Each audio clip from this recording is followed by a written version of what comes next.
Happy birthday, Nanay. We love you. Mwah.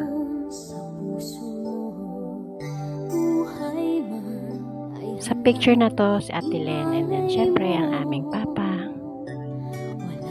Sa mga batuta, Ate Audrey, Kuya Austin, and Kenchang.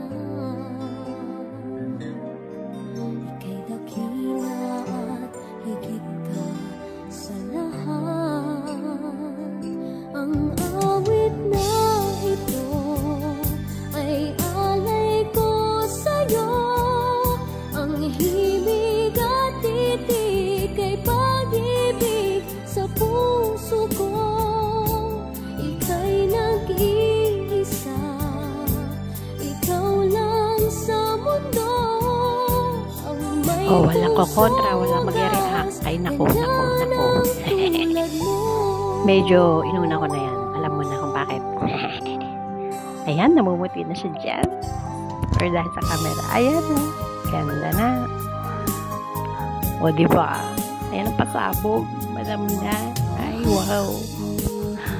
Bongga yarn. Madam yarn. Ganyan lagi ikaw sa anak mo. Lahat ng buti niya ang laging hangad mo. Patawad ay lagi sa puso mo. Uy, may naiyak na dyan. Nagpupunas ng luha. Matitiis ang isang anak. And syempre, kung wala si Ate Cindy sa buhay natin, wala lahat ng ito na binibigay niya. Yan, ayan yung nagsusumikap, nagpapagod ang ating Wonder Woman, ika nga ni Mother, si Ate Ella. Kaya, kayo mga kapamilya ko, sa mga nanonood nito, isupport nyo po ang kanyang page, yung Corazon.